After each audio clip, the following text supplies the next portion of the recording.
Hey guys, it's the new video series. This is on a surprise, surprise, Mosaic Damascus Kopis. Now, this is a type of short sword from the ancient world. It was a Greek weapon.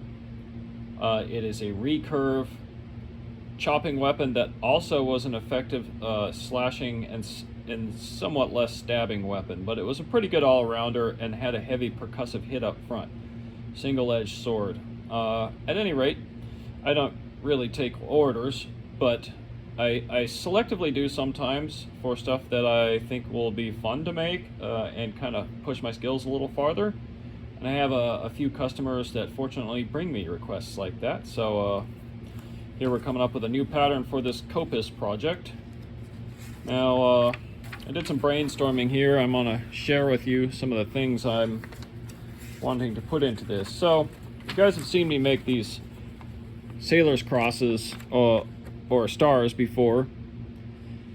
But so far I've only done them with black interior or all plain white interior, and then all black or all white outlines and lines of division here. But I saw some art that made me want to do this. I want to create some interior banding, make the star itself fancier. I want to leave it bolder, maybe just 4-way at once, twice max. And then I want to have an opposed pattern on the other side, which is a complementary but a smaller star of a different type and distortion class. So to create something that looks like this, I need to start with a billet that's either half black if I didn't have a secondary pattern, and then a middle shim here that creates this after it's re-squared, and then a shorter connecting shim here that creates this line. And then I need to have a bar that contains a half rainbow curve that I can then mirror out to do this.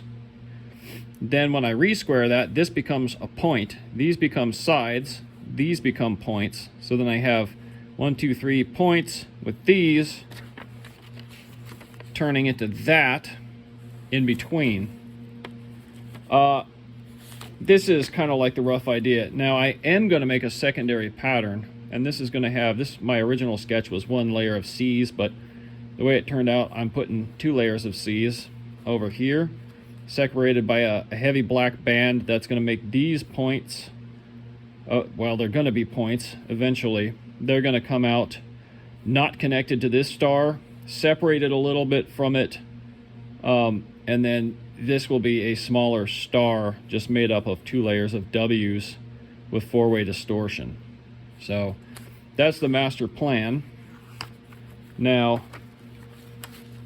let's get into actually trying to make it happen. I want to create something bold. I want to create something with enough precision that it works in a large format without needing to take it smaller to make it look nice. So away we go. I got this bar surface ground on all 4 sides. It's still pretty hot. It's a big heavy bar, and I managed to swerve the end grain of it. So, I mean, the swerve came out pretty good. I've gotten better, I've gotten worse. This will work. Now we're going to split it down the middle. I'm going to chop the ends off first, cut it in 2 equal length pieces, and then rip each of those pieces down the middle so that I've got 2 pieces to use, each with like corner crossing grain, more or less. And these heavy stripes. You can see 1, 2, 3, 4, 5, 6, 7 layers in it, total big bold layers. And then those are going to be what I build my actual cores of my stars out of. So, time to do a bunch of sawing.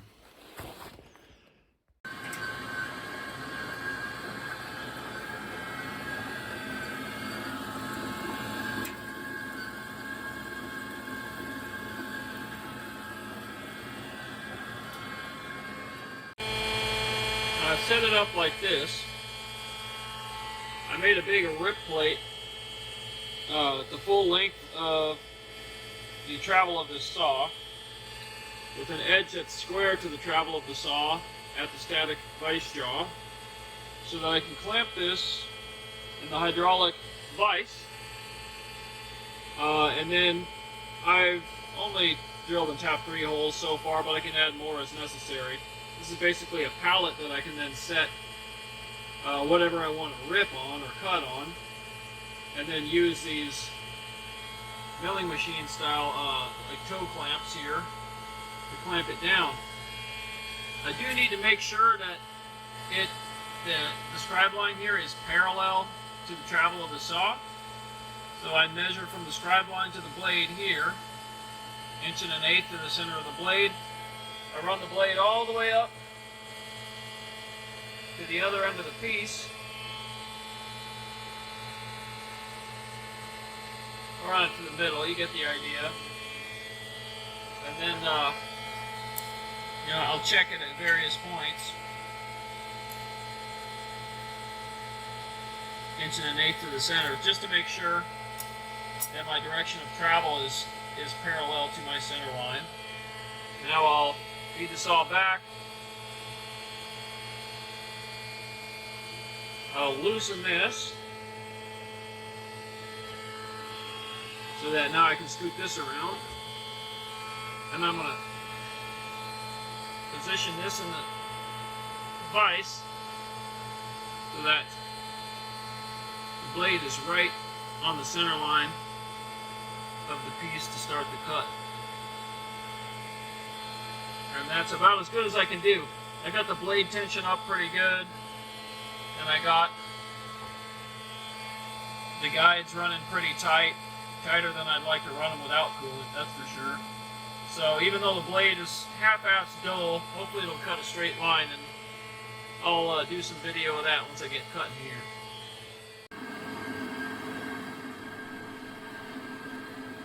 So we're ripping away, and I am reaching in every now and then just to clear chips with an old toothbrush. Not for any mechanical reason, but just so I can keep an eye really closely on that center line and identify the moment at which the blade begins to wander, if it ever does, because you need to nip it in the bud, or a blade wandering on an auto feed bandsaw cut like this can be a real problem. But it really stayed tracking nicely. I'm using Lennox Band-Aid soluble oil here for cutting, and so far that's proven to be a good sawing fluid. I don't have a whole lot of experience with it. I'm on my first gallon of it, but it's cost effective and seems to work pretty good. Might try a different one next time just to see what I like better, though.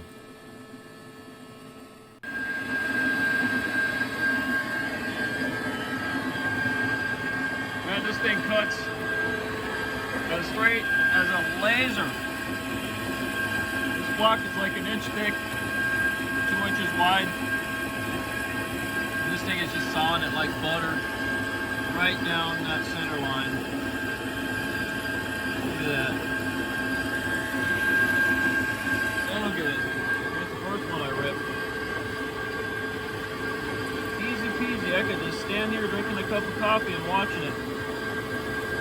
It does it so smooth, I'd trust it to do it with my back turned while I was running the grinder or something. Man, this is great. Well, I actually got these cut in a very reasonable amount of time and with really like no fuss at all. This is the first major ripping I've done on this saw since I got it and set it up. And boy, this is so much better than what I had to do before to do this. And these cuts are beautiful. Look at that surface finish. I mean, for a bandsaw, in my experience, and that blade's not even that sharp.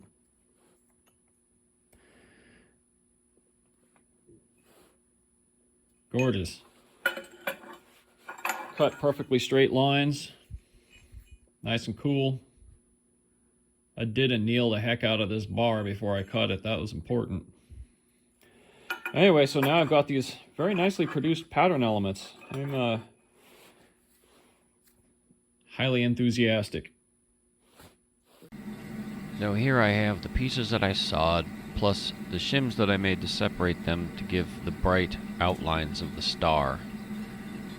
Now, it's 8.5 inches long, so I've doubled that up to 17 inches on my steel rule here. Marked that with soapstone for a quick, easy reference. Took some forging calipers here, measured the width of that billet and set it to that width and locked it. And then I used those measurements to forge this billet of solid 1080 out to a little over 17 long and just a little heavy on the width. So this way I can get 2 clean pieces out of that to match up to that billet. What I'm working on here is 2 layers of C's.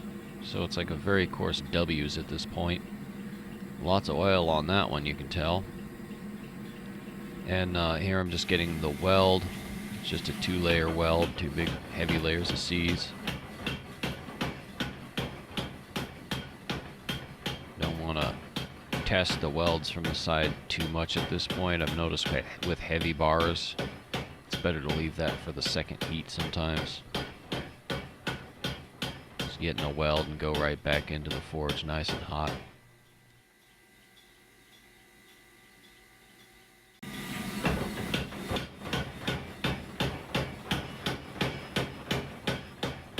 So now I'm just going to continue to weld it, draw it out. Inevitably, we're going to get it close to dimension and then roll it a bit and call it good. So I'll just kind of speed up from here the process of hammering this billet out.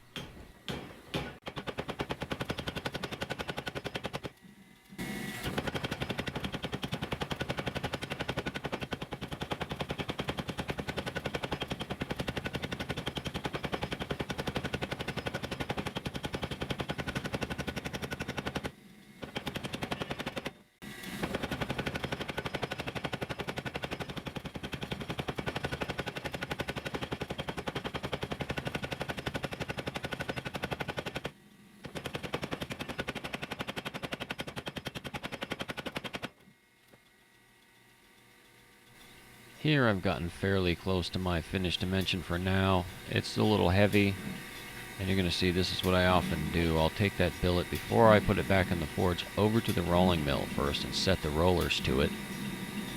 So basically I'm locating the surface. I'm going to pop it back in the forge, dial in an 1/8 inch of feed pressure for the roll, and roll it through once I get it nice and hot. A half turn on my top wheel gives an 1/8 inch of draw, 1/8 inch off the height.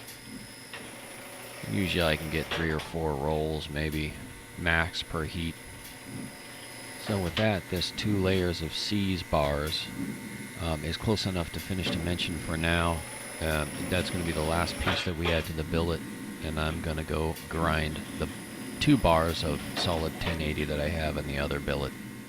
Here's the solid 1080 bar. I've cut it in 2 pieces, and I'm going to grind both sides of each of these pieces clean for inclusion toward the middle of this stack.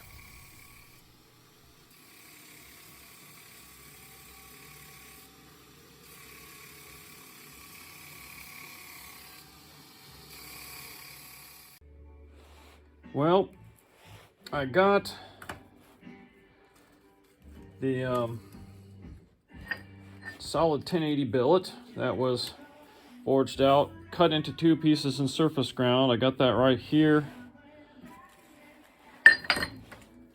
and also under this one. So that is ready. Now we just have to take some measurements. So let's measure what is the height of this bar plus this shim.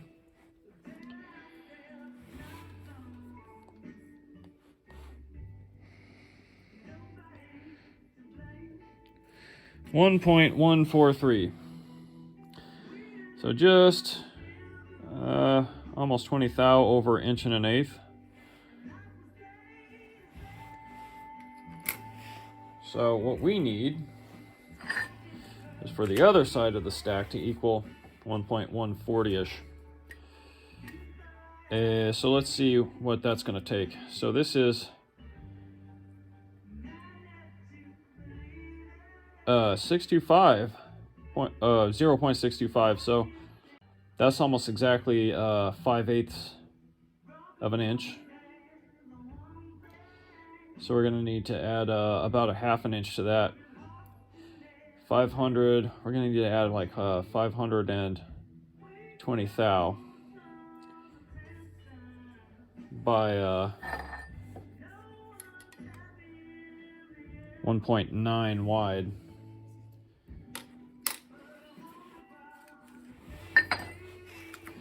$520 thou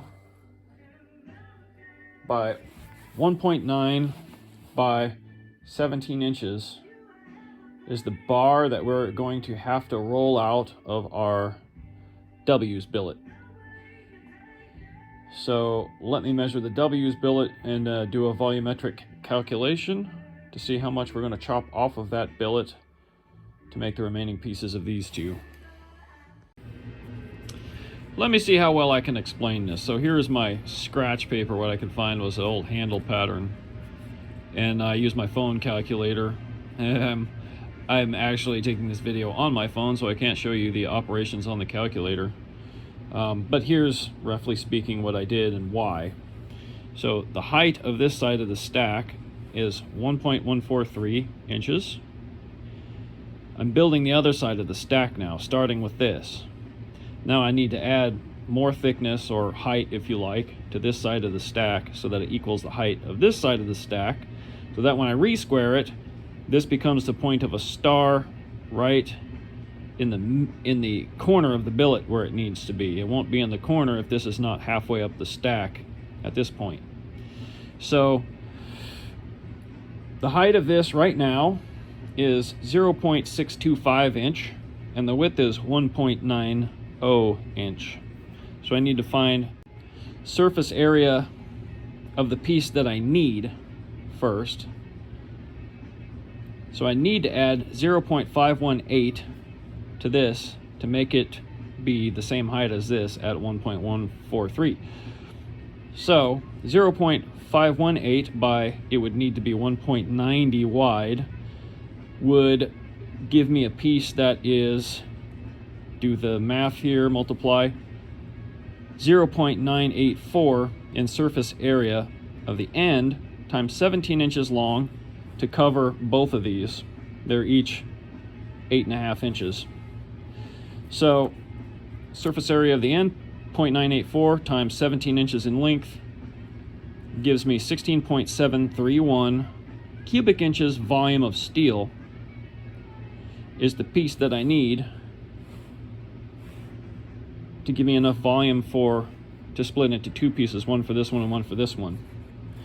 Well, it's going to come out of this bar that I already forged, and I left this bar a little heavy because I didn't know what the cross section would have to be for this. I'm obviously going to have leftover steel here, probably use it for edge bars. Anyway, so I measured this. This is 0.787 thick, and it is 2 inches wide. Got that here.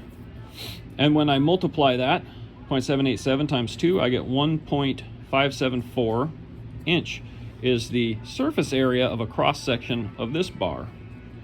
So then I need to find out how much of this bar length to cut off so that I can then roll it out longer and knock the width down just a little bit to get that 17-inch piece that I need to turn into the added pieces for this. So if I have a surface area of a cross-sectional surface area of 1.574, and I need a volume of 16.731 cubic inch, I take 16.731 volume, divide it by 1.574 cross-section area of this bar, and that gives me 10.630 inches of this bar will roll out into 17 inches of this bar at the size that I need, i.e. 518 thou thick, 1.90 thou wide. Hope that made sense. Now we're gonna lop a piece of this off, give it maybe 10% extra just for scale and waste, scale and grinding. and then we're going to roll it through and turn it into this piece that we need.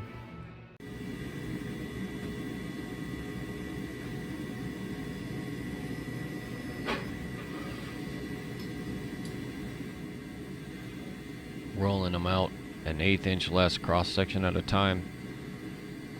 I've chopped this off the parent bar, and so it doesn't have a handle anymore. I could have welded a handle on, but I don't really need to. I just use tongs for this. Because it doesn't have a handle, it will roll all the way through and then out the back. Then I have sort of a rake that I keep on the table there to hook it back around with to make it easy to grab with tongs. Roll it a couple of times and hammer straighten it. Oh my goodness.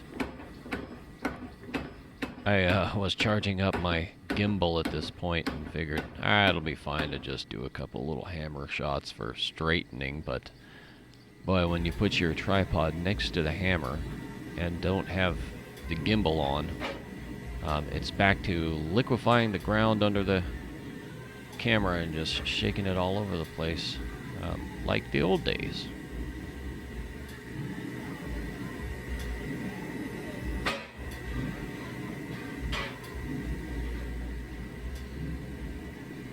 Heating it back up, rolling it out a little bit more, tip-tap it a little straight on the hammer. You don't want to let too much of a curve get into it between straightening on the hammer, because I've had it just like pretty much wrap around the roll and take some effort to extricate from the machine. That usually happens with thinner stock, if it happens at all, and it doesn't happen if you're careful to correct things as they arise, but there was a little bit of a learning curve to using the rolling mill, just like there is with any other machine. So if you're getting one or you're learning how to use one, I would say just keep the stock pretty straight. And usually I'll roll one side and then I'll flip the billet over next time I put it through. So it's inducing similar stress but in a balanced way. And usually it'll bring the billet back to nearly straight as long as it wasn't too bent in the first place. Pretty satisfying machine to use, though.